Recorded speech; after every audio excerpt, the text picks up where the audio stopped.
Joining me now is the beast, Jamelle Jones, who's going to be taking on Chris Larsen next on September the 23rd for the heavyweight title at Unified MMA 46. Jamelle, how are you? How are you, my friend? I'm doing fantastic. Not as good as you. You're going to be fighting for a heavyweight title here around the corner. And, Chris Larsen, he's a dangerous opponent. He's defended the belt. He won it in 2019. So, he doesn't want to, give up this championship honor for Unified MMA. How has this camp been for you? How are you feeling this far? Man, I'm feeling great. Number one, I'm just excited, and I feel blessed just for the opportunity, man. Like I told you previously, the magnitude of this fight is huge, man. Not even my friends and my family even know, man. You definitely have to be a warrior to do what we do, and I'm doing it to the highest, man. Going into another country, fighting a man for his belt in his hometown, who's a beast. So I'm excited. Yeah, what is that going to be like to kind of be like the Rocky to Ivan Drago going into his home turf where everyone's booing against you? Like, does that get you up even more for a big fight? Yeah, I can zone all that stuff out. I think they'll like me regardless. I'm not really there to hate on him. I'm just there to do my job, fight. When do you actually leave? Obviously, September 23rd is the date of the fight, but when do you actually leave to Canada? I'm sure you have some media obligations and just getting settled in and acclimated before fight night. Yeah, so I've just been doing the interviews as they come. Nowadays, it's easy to do it through technology. So I've been doing the interviews as they come. I plan on getting there, handling business, and leaving. So I'm not flying. I'm driving. I want to feel it. I want to feel the drive. I want to feel Canada. I want to stop at gas stations. So I'll be in Canada the day before weigh-ins. Okay. And how long of a drive is that for you? I live in Coeur d'Alene, Idaho. Beautiful place up here, man. So 10 hours. Okay. I'm actually from Maine, so it's about like 4 hours north of Boston. And I always imagined that Idaho would be somewhat similar to where I'm at. What is it like where you're at? Is it kind of like a spread out in a lot of country? Yeah, it's definitely a hidden gem. A community, a lot of mountains, or as they call it out here, hills. Just beautiful. A lot of lakes. Just a lot of nice people, good people, family people. That's Idaho for you. That's fantastic. What are some of the hobbies that you like to do out there? Do you go like hunting or fishing or biking? I'm sure you have something that you like to do as far as getting out and about and getting some training in. Yeah. So I've been out here since college, and I've experienced it all. I done golfed with the best golfers, and I done hunted with some of the best hunters. I just soak it all in, man. I like to go up in the mountains. I like to run. Yeah. I like to fish. I like to swim. I like it all. I like Idaho, as far as the outdoors life. Yeah, I like guns, all that stuff. Do you have to worry about like mountain lions or wolves or anything like that? Most definitely. Okay. See, Yeah, so where I'm at, there's black bears and there's moose, but the coyotes, they're around, but you never really see them. But we don't, not that we know of, we don't see a lot of mountain lions or wolves. So the fact that they would be where you're at, that would make me on guard if I'm out running the hills. yeah.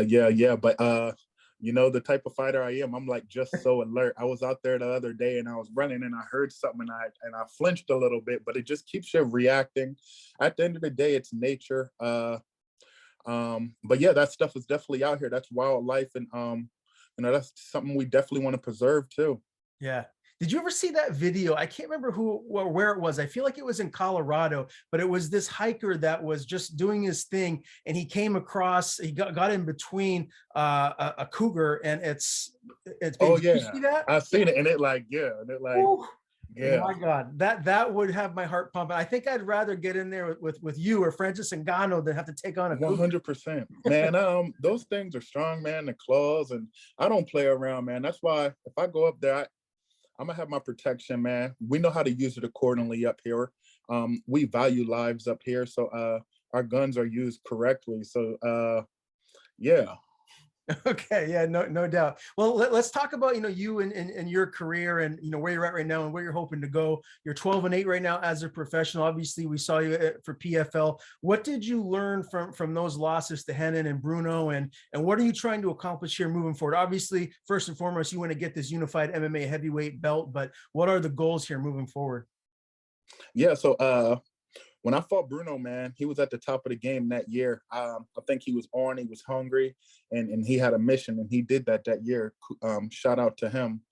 Um, uh, the last guy I fought, he's just a big guy, man, and his striking's good, and he has jujitsu.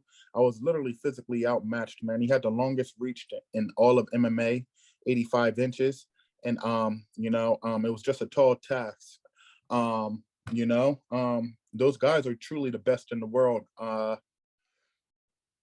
So that's what I learned with that. But with that being said, I still have some things I'm not done with the PFL. We still have some negotiations, and I'm still underneath their banner. Um, but next season is the next season, and right now I have a unified championship in front of me. I plan to take care of business and then let my management do the rest, first round management. I'm represented by Maurice. So I plan on taking care of business, like you said, man, getting this championship. I know it's not going to be easy. I know it's a big task. Strong guy. But I'm up for it. I think there's levels to this also, and we'll see if he's on mine. Okay. And as far as heavyweight goes, what do you typically walk around at? Do you have to cut to get to the limit, or are you kind of one of those guys that are closer to like the 240-ish range?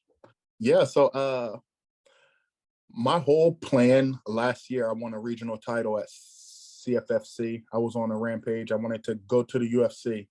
So my whole game plan was to focus on fighting, focus on actually winning, focus on performance, and not cutting weight. I was cutting weight and having adrenaline dumps, and I wasn't doing it right. Didn't have the proper meal prep, and I was getting paid regional pay. So I really couldn't make 205 correctly. So I was like, I'll just go heavyweight. I won a regional heavyweight, but I told myself if I got to the UFC, I was gonna use the PI and go down to light heavyweight, and I was gonna do what I wanted to do, and I was gonna make my mark at my weight class. Um, with that being said, after I won the belt, I signed with PFL. I signed with them for heavyweight, and I did 2 seasons with these guys, and it was phenomenal. They treated me good, but that's where I really found out that those guys are really big.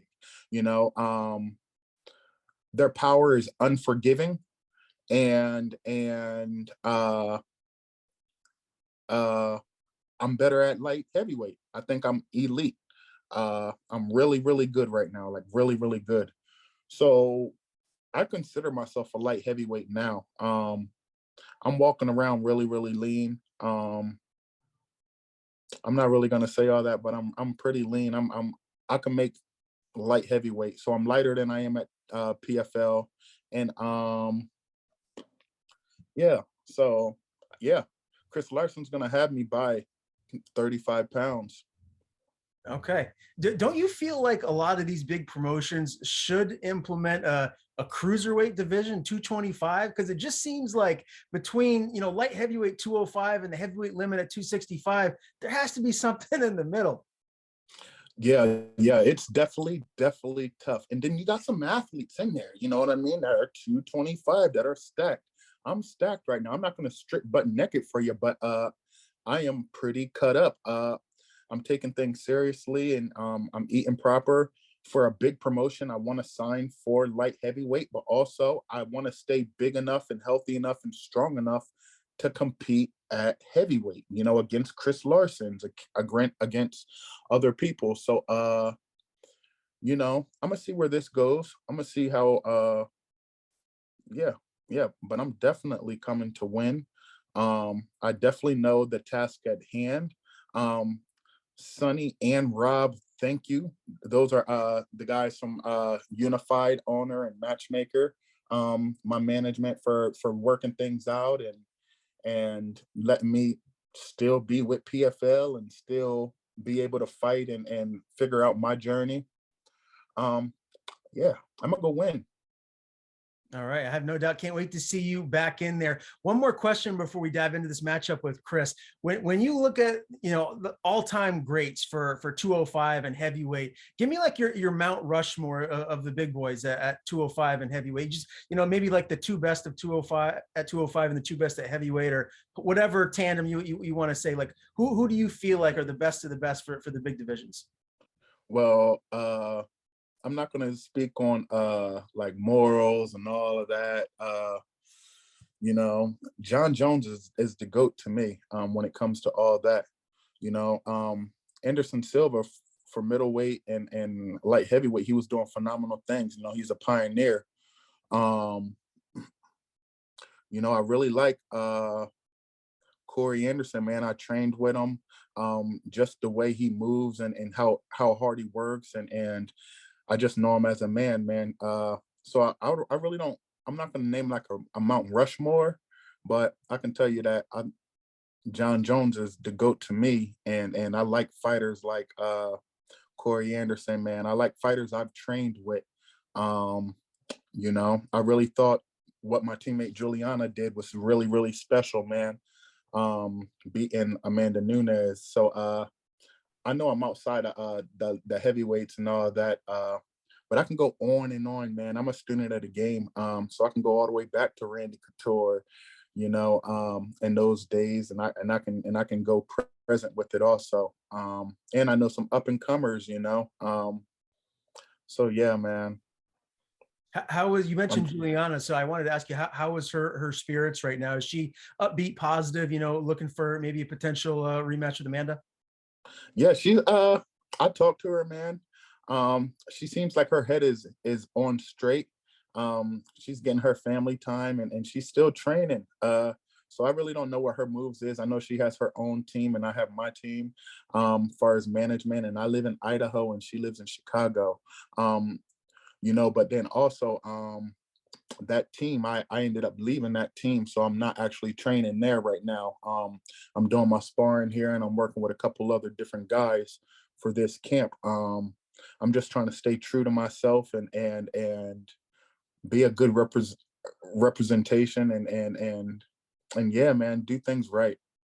All right, I love it. Well, let's talk about this title fight. Unified MMA 46 again, September the 23rd. It's going to be in Enoch, Alberta, Canada. Chris Larsen is your opponent.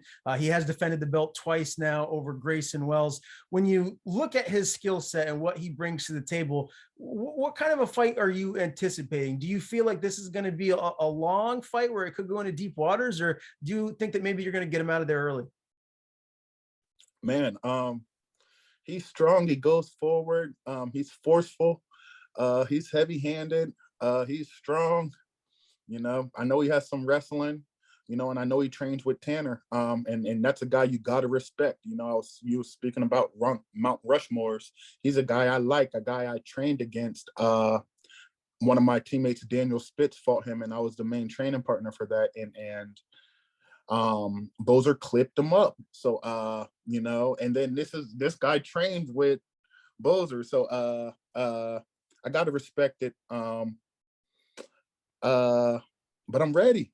I've been in the PFL, man. I've been at the high levels, man. I've been on the Contender Series, man. You know, been on the Ultimate Fighters, you know, so I've been on the B side of things. So walking into Canada and doing all that is right up my alley. Yeah, I can handle it all. Do you feel like you hold a big advantage over him in a certain area of the fight? Um, yeah, I think what's gonna be tested is his soul. Who's gonna break? You know, and yeah, we'll see that in this fight. Do you feel like you are going to finish him though? Like, give me your official prediction. I imagine you see yourself getting your hand raised, but how ultimately do you get it done? Yeah, 100% finish. I'm not playing no games. I'm there to execute. I'm here to show levels. Um, and I'm here to show that strength and size doesn't mean anything. I'm coming in here literally lean. I don't even want to show, but I am literally lean. As could be. My camera moves. I have this new camera, but I'm really, really lean. And I'm ready, man. I could fight today. I'm gonna be the smaller guy. I'm gonna be the lighter guy. I don't know. We're gonna test it out, man. Can't wait to I see it. get, I'm sorry. Go yeah. ahead. No, I get down like he gets down though. So you know, yeah, let's see how it goes. But I'm there to execute. So for anybody that can't be there in person for the big fight night, where can they watch it? Where can they tune in to watch you fight for this title fight? Yeah, this fight will be on UFC Fight Pass. We're the main event. The whole card is stacked. I am so privileged to be on it again, Sonny. Thank you for bringing me to your company, and Rob, thanks for setting this up, and my management, thanks for smoothing everything out and making it work out, man. This is something I wanted, man. I've been trying to get to Canada for a while. I've never turned down a fight in Canada. Every promoter that's called me, they've picked around me. Even this fight, I was the second and the third pick, and I'm here, and I've been here for years. Ed slipped in my inbox years ago. When I was 205 years ago, I said I would fight Tanner. I don't know how it would have went, but I was game for the opponent and game for the challenge, just like I am against this one. And this is the strongest one of them all. So I'm gonna come there and put on a show and rile up some Canadians. I love it, man. Can't wait to watch. And it's a pleasure interviewing you for the first time, Jamelle. Before we do sign off, I want to give you the floor. Tell people where they can follow you on social media. And if you have anyone to thank, any sponsors, the floor is yours. Yeah, man. I'd just like to thank God, man. The people that are close to me know I got a wonderful wife, man, Todd Berger. I'm doing my training and my hard rounds at Trevor's Pringley, aka in town, and they've always been good to me, man. I got good chiropractic and physical therapy at Blue Chip Chiropractic here in Coeur d'Alene. Yeah, man. At this point in my career, I'm just ready to compete and put it all out there. I'm not really scared of anything. I've killed people, I've been killed. So yeah, let's fight.